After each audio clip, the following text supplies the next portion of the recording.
the chair. No one noticed that studio lights were still warm when the final scene wrapped. Everyone clapped politely. The assistant director shouted out crew wrap-ups while the lighting team began rolling cables. People were busy to notice. The young woman still sitting in the corner, her eyes locked on the floor, her breathing quiet but uneven. Ana de Armas had just been told she was cut from the project. No explanations, no ceremony. The producer had walked over to her quietly during the lunch break, offered a shallow apology, and handed her a rewritten script with her scenes blacked out. He didn't even wait for her to respond, just tapped her shoulder and said, "It's not you, it's the story direction."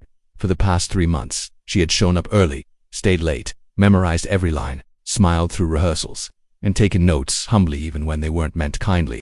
She'd believed this role would change her life. And just like that, it was gone. Nobody on set looked twice. A few cast members had seen it coming. Some whispered behind props and trailers. The chemistry just wasn't there. One said, "She's too quiet," said another. No one meant to be cruel. They were just busy surviving. And then Keanu Reeves walked out of the shadows. He hadn't spoken much that day. He was wrapped from shooting early. Most stars would have gone straight to their trailers, then vanished into black cars with tinted windows. But Keanu didn't. He noticed something, though. Someone sitting on a folding chair with a half-open script on her lap and silent tears on her cheeks. He didn't ask anyone. He didn't look for permission. He simply walked straight over and sat beside her. Ana didn't look up. Maybe she was embarrassed. Maybe she didn't want pity. Maybe she just didn't want to cry in front of anyone, especially him. Keanu didn't speak at first. Instead, he gently reached into his coat and pulled out a small notebook, one he carried everywhere. His handwriting was neat, steady. He flipped it open, wrote something, tore the page, and slid it gently into her hand. She stared at the paper. Her fingers trembled as she opened it. "You are more than what they see. Sometimes, the story doesn't deserve the character, but you keep being you. I see you." She froze. Then slowly, her eyes met his. And for a moment, just a moment, she forgot the sting of the decision, the weight of the rejection, and the coldness of the goodbye she never got to say. For a moment, she felt like a human being again. Keanu gave a gentle nod, not of sympathy but of solidarity. "You know," he finally said, his voice calm and low. "My first role was almost cut too. They said I didn't fit the tone." Ana blinked. This was news to her. But instead of leaving, he continued, "I asked them to give me one more chance, not for the role, for the crew, the people who believed in me when the camera wasn't rolling." Ana looked down. "I don't think they believe in me." Keanu smiled softly. "I do." She laughed nervously. "That's just because you're nice." He shook his head. "No, it's because I've seen you work. How you treat people, how you listen, how you never once made it about you. That's rare, Ana." She didn't know what to say. Nobody had said anything like that to her before then. Something happened that nobody on that set expected. Keanu stood up, looked around and asked to see the director. Not a whisper, not a subtle message. He asked loudly, and when the director arrived, looking tired and slightly annoyed, Keanu did something bold. He said, "If you're cutting her, you're cutting me too." The air around the set went completely still. Someone dropped a clipboard. The director's eyebrows rose in disbelief. "What are you talking about?" Keanu didn't blink. "I'm saying you made a mistake, and I won't be part of a story that doesn't see the people who make it human." Anna's breath caught in her throat, but it didn't end there. The director, sensing this was no ordinary actor making noise, asked for 5 minutes alone with Keanu. The doors to the main set closed. Anna was left sitting in silence again. This time, it wasn't the same silence, because now, somewhere behind those doors, someone was fighting for her, and not just anyone. Keanu Reeves. A man who could have stayed silent, a man who had nothing to gain and everything to lose. But what none of them knew yet was this: Keanu's request wasn't just about Anna. It was about something that happened to him long ago, something he'd never shared, something that was about to change not only this film but the hearts of everyone involved. The story he never told. Set had never been so quiet behind the closed doors. A conversation was happening, one that would never be caught on camera, never make the headlines, but would ripple through every soul on that crew in ways no script could predict. The director leaned back in his chair, arms folded, trying to mask his discomfort. He wasn't used to actors confronting him like this, especially not someone like Keanu Reeves. Keanu didn't throw tantrums, he didn't storm off, he didn't play politics, and that made this moment all the more serious. "Keanu," the director said, "you're the star. You know we value your voice, but we're on a schedule, we're way over budget. This isn't personal." "That's exactly the problem," Keanu interrupted softly. "It should be." The director blinked. Keanu stood by the window, the light from outside tracing the edge of his face. "You know what it felt like when I was 24 and cut for my first big film? I'd told my whole family. They bought tickets before the trailer even dropped. Then one day a producer walked up and said, 'You're out. We've rewritten your part. Thanks for your time.' No explanation. Just like Anna today." His voice was calm, steady, but there was a depth behind it that made the air feel heavier. "I went home that night and didn't sleep. I stared at the ceiling and thought, maybe they're right. Maybe I'm not good enough. Maybe I just don't belong in this industry. The director softened slightly. He hadn't expected a story like this. I remember sitting on the floor, Keanu went on, in a cheap apartment with a cracked window, eating cold noodles, and I made myself a promise that night. If I ever got to a place where people listened to me, really listened, I'd use that voice for the ones nobody noticed. His eyes lifted, steady, clear. Anna is not just talented, he said. She's the heartbeat this film doesn't know it needs. The director leaned forward. Quiet now, Keanu continued. When she rehearses, she listens like she's discovering the world for the first time. She helps crew members lift cables. She checks if makeup artists ate lunch. She doesn't treat this like a stepping stone. She treats it like home. There was a pause. A long one. Then the director said, Keanu, you'd really walk away for her? Keanu nodded. Yes. Because if we keep telling the same kind of stories, with the same kind of faces, we're not creating art, we're recycling comfort. Outside that room, Anna was still in the same chair, but something inside her had shifted. She didn't know the details. She didn't know what Keanu was saying, but for the first time since she'd been cut, she didn't feel invisible. The silence was now a space filled with wonder, with waiting, with the feeling that maybe, just maybe, the story wasn't over. Then came the unexpected. A production assistant walked toward her. He was holding something in both hands. A new script. Anna blinked. What is this? The director wants you back, he said. Not just for the old role. He's writing a new one. For you. She stared at him in disbelief. Why? The assistant smiled, but his voice shook. Because someone reminded him what this film was really about. Anna clutched the script to her chest. Her hands trembled. Somewhere in the distance, the door opened and Keanu walked out, expression calm, shoulders relaxed. Their eyes met again, but this time she didn't look away. She stood up, walked toward him. Why did you do that? She whispered. I'm no one. He smiled.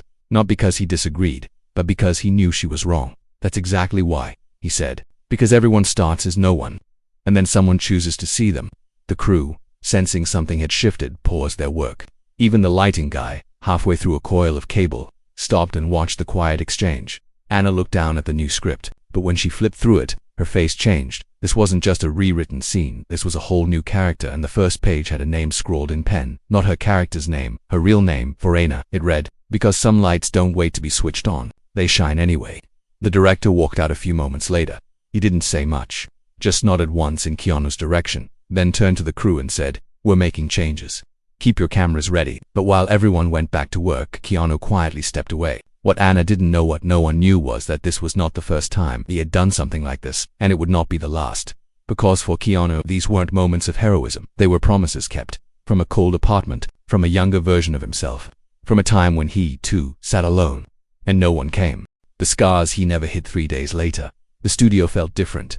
No announcement was made, no posters were changed, no press release was sent out, but something in the air had shifted.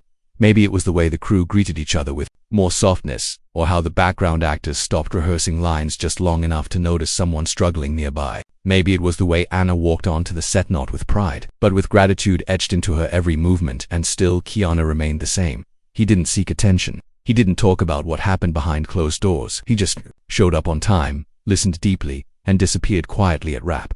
He wasn't trying to be a savior. He was just trying to keep a promise to himself, and to a memory that never stopped burning. But something unexpected happened that morning. Anna arrived early, holding a paper cup of coffee in both hands, not for herself or him. She'd waited outside the makeup trailer, unsure if she should even hand it over. It felt too small, too unimportant. But when she finally offered it, he smiled like it was the first act of kindness he'd seen in days. They sat on the edge of a prop bench near the edge of the soundstage.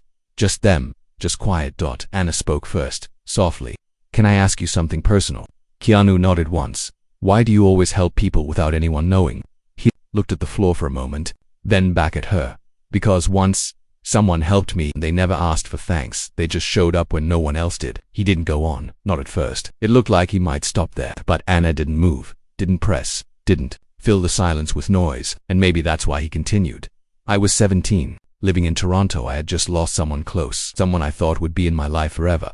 His voice didn't tremble, but there was something in his eyes. Not pain, but remembrance. The kind that lives quietly inside a person and never fully fades. I used to walk to this small bookstore every weekend, not because I liked to read, but because there was this old man who ran the shop, and he'd always leave out a stool by the heater. Keanu paused. I didn't realize it until much later, but he was giving me a place to sit, a place to be warm, a place to exist when the world outside felt too loud. Anna listened carefully, not blinking. He never asked my name. Keanu added, never gave me a lecture. He just let me be there. Every time I walked in, the stool was waiting. Anna whispered, what happened to him? Keanu looked toward the far end of the set, as if seeing something far beyond its walls. One day the shop was closed. Lights off sign removed, no goodbye, no explanation, just gone. He breathed in, slow and steady. I never got to thank him, never told him what that stool meant to me. So now, every time I see someone sitting alone looking like the world's forgotten them, I remember the stool and I try to be that. Anna didn't know what to say, not because she didn't care, but because she understood deeply. And in that moment, she realized something. Keanu's single quotes as kindness didn't come from perfection, it came from pain, and instead of covering it up with fame, he let it guide him toward others who needed the same quiet mercy. Later that day, filming began again, but the energy was different. When Anna walked into her new scene, the crew stood a little taller. The director watched with fresh eyes. Something about her presence, her softness wrapped in strength now, carried a gravity none of them could ignore. And it wasn't just the performance, it was the way Keanu looked at her from off. Not coaching, not commanding, just believing she could carry this moment, believing her pain had a place in the story, believing that the ones who sit quietly are often the ones with the loudest truth inside them. But something was building, behind the scenes. A call had gone out from the studio executives. Someone upstairs had heard about the rewritten role. Someone had questions. And while Keanu continued working as if nothing had changed, a quiet tension crept into the edges of the production. Not everyone liked the rewrite. Not everyone wanted Anna to stay. And soon, a decision would have to be made. A decision that would force Keanu to risk more than just his voice. He would have to risk his career. A voice they couldn't silence. Seth's call came on a rainy afternoon. Nobody heard the ring, not over the hum of the lighting rigs, the shuffle of cables, the whispers between camera operators, but the producer heard it. And the moment he did, he stepped out of sight, into the shadows behind the wardrobe truck. His voice low and clipped as he answered. It was the executive team. They had questions. Not about budget. Not about scheduling. About Keanu Reeves. We're hearing he's interfering with the script. The voice on the phone said that he's protecting someone who shouldn't be in the film. The producer's throat tightened. He didn't argue, didn't confirm. He only said, I'll speak to him. But the weight of those words followed him back onto set like a shadow no spotlight could burn away. Meanwhile, inside the main soundstage, Keanu and Anna were rehearsing. Again, this new scene, the one written just for her, was quiet. It didn't have action, or explosions, or special effects. It was a simple exchange between two characters on a rooftop at sunset. And yet, it stopped everyone on set in their tracks. Keanu stood beside her, speaking lines that weren't just dialogue, they were layered truths. Truths wrapped in fiction. Words that felt too close to real to be scripted. Anna, in return, gave something rare. Not just a performance, but herself. Her voice didn't shake, her eyes didn't wander. She stayed present, raw, and entirely exposed, like a person who knew this moment wasn't guaranteed. And when the director called cut, the silence that followed was heavy, not from boredom, but from awe. But behind the monitor, the producer didn't clap. He walked over to Keanu quietly, careful not to cause a scene, and said, They're watching, Keanu. They want to know why you keep pushing this. Keanu didn't blink because it matters. The producer glanced at Anna, then back. They think she's a risk. Then let me be the risk, Keanu said simply. The producer exhaled, frustrated. You know how this works. You can protect her from being cut, but if they pull funding, the whole film dies. They'll shut it down. They don't care who you are. Keanu looked him in the eyes. Then they never understood what this film could be. That night, after the crew wrapped and the lot emptied out, Anna found Keanu still sitting under the same rooftop set. He didn't see her at first. He was holding something small in his hands, a faded envelope. She stepped closer. What's that? He smiled faintly, almost embarrassed. A letter I wrote to myself. 20 years ago. Anna sat down beside him. Can I hear it? He nodded, slowly opened the envelope. The paper inside was thin, yellowing at the edges. His voice was quiet, but steady as he read aloud. Dear me, I hope you're still kind. I hope you still believe in the underdogs. I hope you never become so successful that you forget how it felt to be left out. And if you're ever the most powerful voice in the room, use it to speak for the ones who can't. He folded the paper, his fingers trembling just slightly. Anna said nothing for a long time, then finally whispered, You kept that all this time. He nodded. Because I knew one day I'd forget why I started, and I'd need something to remind me. Before she could reply, the sound of footsteps broke the silence. The director approached, looking troubled. Behind him, the producer followed with a paper in hand. Keanu stood. They've made a decision, the director said, eyes lowered. The producer handed Keanu the paper. They're giving you a choice. Keanu read the page slowly, then handed it to Anna. Her eyes scanned the lines. She could stay in the film, but only if Keanu agreed to take a massive pay cut and waive creative control over the final edit. She looked up, horrified. You can't do that. This is your film. Keanu's voice was calm. No, it's our film now. The crew had begun gathering near the edge of the set, sensing something unfolding. Whispers filled the air. People looked at each other, unsure if they were witnessing an ending or a beginning. Anna stepped back. You can't sacrifice everything. For me, I'm not worth that. Keanu looked at her really. Looked, yes, you are. She turned away, struggling to breathe. You don't know what this means to me, she said through tears. I've fought so hard just to stand here. I do know, he replied softly. Because I've fought too, and I didn't come this far to forget what that feels like. As the producer waited for an answer, Keanu stepped forward, took the contract, and signed. No fanfare, no speech, just ink on paper, sealing a promise made long ago. But as the ink dried, something else began to stir. Word of Keanu's decision started leaking, first through whispers on set, then through quiet phone calls, then through a message sent to a junior executive who couldn't stay quiet, and by morning the internet would know. But no one yet realized what that decision would cost because someone up wasn't happy. And now, a new message was on its way to the studio, a message that didn't just threaten the film, it threatened Keanu's entire career. The blacklist letter morning broke with no warning. The air on set was colder, though the weather hadn't changed. The crew moved slower, their usual rhythm interrupted by the storm that hadn't yet arrived but was already being felt. Somewhere, deep in a studio office across the city, a red-stamped letter was signed by a man who had never met Ana de Armas, and who hadn't watched a single second of her performance. The letter was clear. Terminate Keanu Reeves' discretionary authority, pause promotional budget, and prepare to recast. Just like that, decades of trust were questioned by strangers in clean suits, sitting around long glass tables, who only saw numbers, charts, and markets. On set, no one spoke of it at first, but the silence was different now. It wasn't peaceful, it was afraid. Eyes darted between crew members, wondering who'd heard what. The director avoided questions, the producer refused calls, and yet Keanu walked in that morning exactly like he always did, coffee in hand, script underarm, eyes calm. Anna met him at the edge of the trailer steps. I heard something, she said. People are saying the studio let them talk, he said, smiling softly. Rumors only grow when you feed them. But her eyes didn't relax. Are they really going to pull the film? Keanu hesitated, just enough to make the truth known. They might, he admitted. But it doesn't matter. How can you say that?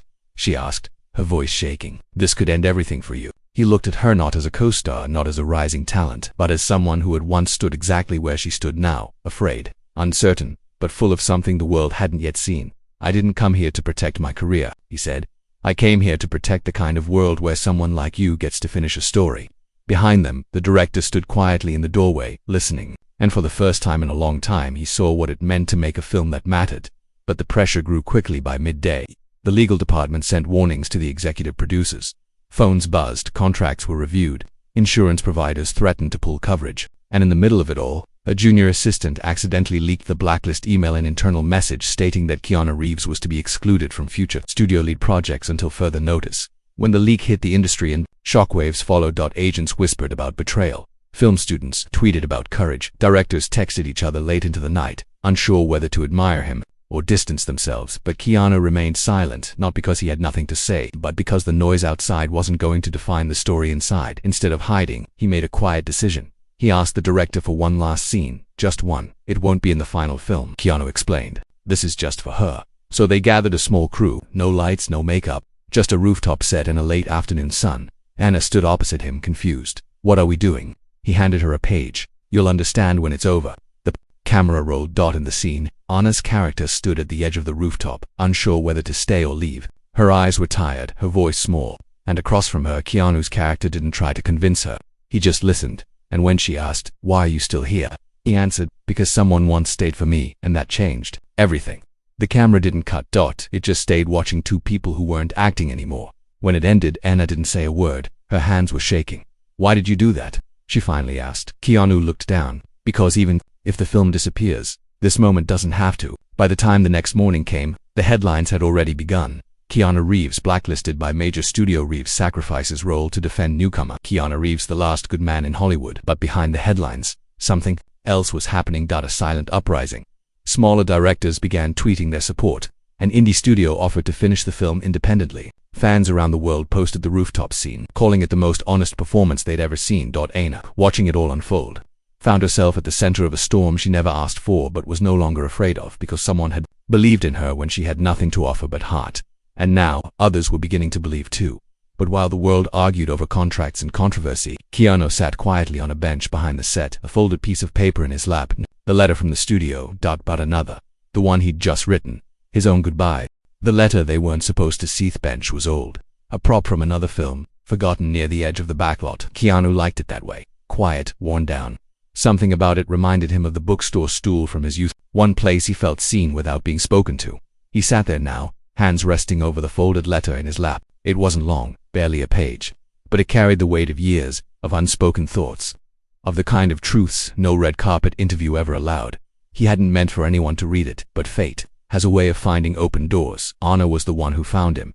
She hadn't meant to interrupt, she was just looking for him to say thank you. But when she saw him there, still, motionless, staring at the letter, something in her stopped. He noticed her, but didn't flinch. He simply extended the folded page toward her. I was going to leave it in the director's chair, he said, but maybe it's better this way. Anna hesitated. Are you leaving? He smiled gently. I think the story's ready to move forward without me. She took the letter with both hands, unsure what she would find. Then quietly she read to the ones who were told they weren't enough, to the ones who were replaced, rewritten, ignored, or passed over. This business will always try to measure you by fame, by numbers, by how loudly you stand out. But don't let that be the story. You are not here to be impressive. You are here to be human. I've spent years walking into rooms where people clapped for me, only to feel empty at the moment. The applause stopped. Because applause fades, but kindness doesn't. What you give when no one's watching, that's what will live beyond you. So if they cut your scene, write a new one. If they turn off the spotlight, shine in the dark. If they tell you your name doesn't sell, remind them it isn't for sale.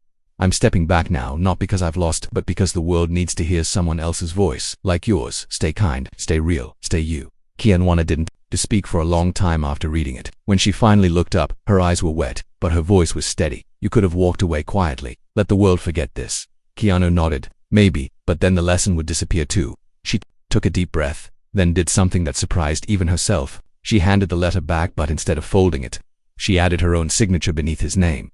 You're not walking alone anymore, she said. This story, it belongs to all of us now. Within a week, the letter was shared by a journalist, not through a leak, but through Anna's own voice, posted without edits, without filters, and it spread like wildfire. Not because it was dramatic, but because it was real. Actors who had once been silenced spoke up. Assistants who had gone unnoticed were celebrated. Even crew members started posting stories of quiet moments where someone somewhere chose humanity over ego. Keanu never posted a response. He didn't need to. Instead, he returned only once to the set, not to shoot, not to negotiate, but to stand quietly behind the monitor during a final scene, the very last take of the film. She didn't know he was there, but maybe she felt it.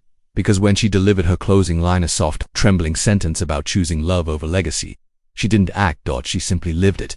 When the director whispered cut, there was no cheering, no applause. Just silence, the kind of silence that holds truth.